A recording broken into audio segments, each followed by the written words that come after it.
Hai, welcome back with me in my podcast. Welcome to Teri Diary. Hai Paus, salam kenal ya. Halo.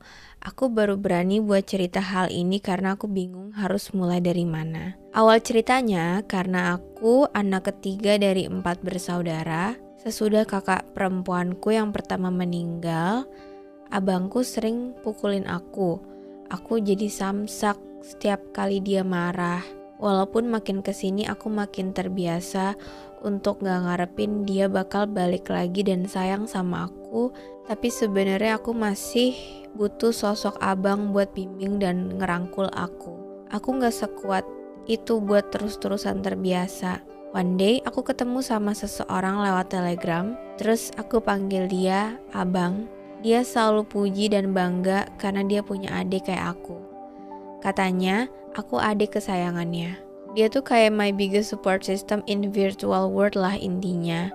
Aku jadi tahu alasan aku milih untuk terlahir di dunia ini karena hal baik yang Tuhan kasih. Salah satunya aku bakal ketemu sama dia. Selama 8 bulan kita deket, cuma aku yang merasa begitu sedangkan dia enggak. Karena aku enggak tahu apa-apa tentang dia. Dia menutup diri, aku cuma tahu wajahnya dan namanya aja. Dia bilang susah rasanya terbuka sama orang yang baru dia kenal. Padahal aku selalu kasih tahu dia tentang semua cerita aku. Dan ternyata excited sendiri itu gak enak ya Paus. Aku merasa gak berguna saat itu. And then he left me. Dia ngilang beberapa bulan. Dan tiba-tiba temennya kasih tahu aku kalau dia pengen aku lupain dia. What? Aku cuma bisa nangis setiap malam. Just feel everything crushing inside. I feel my heart crumble in a little ball. I feel my stomach collapse. I feel broken. Aku juga nahan dia buat pergi. Aku selalu kirim long text supaya dia tahu kalau aku sayang banget sama dia. Tapi sia-sia. Dia tetap pergi juga. Dia bilang, I have to go from this virtual world. Sakit rasanya waktu tahu kalau dia ingin melanjutkan hidup tanpa melibatkan aku lagi. Hampir 3 tahun ini dan aku masih nunggu dia. Dia sempat sesekali online walaupun setelahnya hilang lagi. Sampai ada beberapa fakta yang aku tahu kalau dia selama ini bohong. Dia palsuin identitas dia.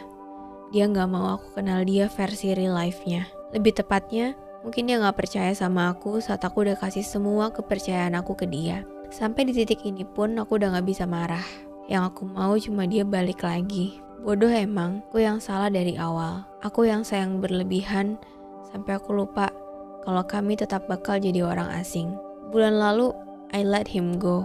Aku coba benar-benar ikhlasin dia pergi. To be honest, aku udah hopeless banget dan aku gak mau bikin dia terbebani. Dia punya banyak beban. Di antara mereka, aku rasa aku beban yang bisa dia lepas. Kalau dia lagi denger podcast ini, aku cuma mau bilang, thank you for being in my life.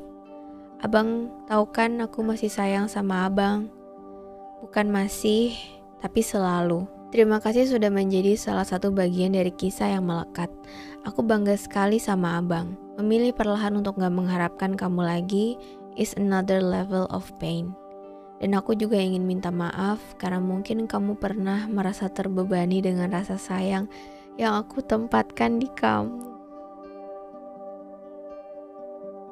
Aku ulang ya. Dan aku juga ingin minta maaf karena mungkin kamu pernah merasa terbebani dengan rasa sayang yang aku tempatkan di kamu. Selamat melanjutkan hidup. I really wanna see you on top. Gapai semua mimpi-mimpi kamu. Get everything that you deserve, even if without me. I will always miss you, abang. Terima kasih banyak ya Paus udah bacain cerita aku. Bahagia selalu and have a great day. Oh, kamu bahagia selalu juga dong. Ini akan ada banyak dari kalimat yang kamu tulis yang aku tebelin, yang aku bold. Menusuk banget tuh ke perasaan aku nih.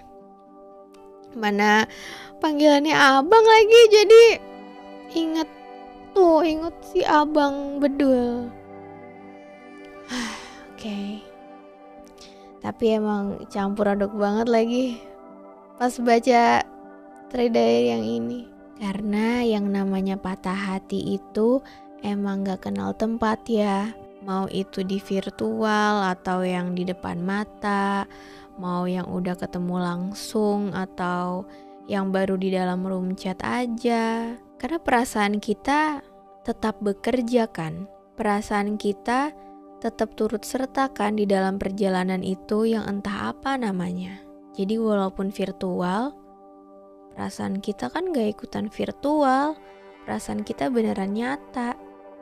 Emang susah ya menghindari interaksi yang telanjur buat kita nyaman. Interaksi di sini nggak peduli mau cuma di chat, mau cuma saling like atau sesekali nge-reply Instagram story, atau barangkali hanya untuk sebuah tatapan yang sebenarnya cuma sekali tapi masih kita kenang sampai hari ini. Tapi interaksi juga yang membuat kita jadi merasa berat banget untuk menghadapi fase move on. Padahal di dalam kepala kita tuh kita udah bisa mikir semacam kenapa segininya banget ya sama orang yang aku kenal secara virtual. Kenapa susah banget untuk berhenti nyariin seseorang yang sebenarnya kitanya tuh juga belum seserius itu gitu. Kenapa rasanya gak nyaman ketika interaksi yang tadinya sering terjadi mendadak berhenti. Ini tuh mungkin definisi sama kamu ngebingungin, tapi gak sama kamu gak mungkin. Sama kamu melelahkan, tapi gak sama kamu aku kehilangan. Sama kamu gak gampang, tapi gak sama kamu aku gak sanggup bayanginnya. Dan gak ada yang salah kok dari pemahaman barusan. Cuma sekarang yang jadi masalahnya, dia bisa gak ada kita kan. Dia malah maunya gak ada kita. Ini nih tadi sampai aku tebelin tulisannya Teri di bagian sakit rasanya waktu tahu kalau dia ingin melanjutkan hidup tanpa melibatkan aku lagi. Kita gak bisa kalau gak ada dia, tapi dia maunya kita berhenti ada buat dia.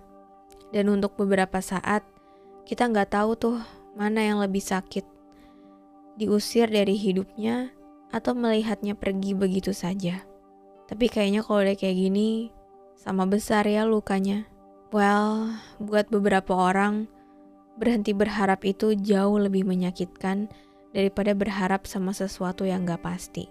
Tapi bedanya, sekarang semuanya jadi lebih jelas. Bahwa dia ingin pergi tanpa ditahan lagi. Dan akhirnya kita pun mengiyakan. Bukan karena kita setuju, tapi karena kita sayang dia dan akan kita berikan apapun yang dia mau. Termasuk juga perpisahan.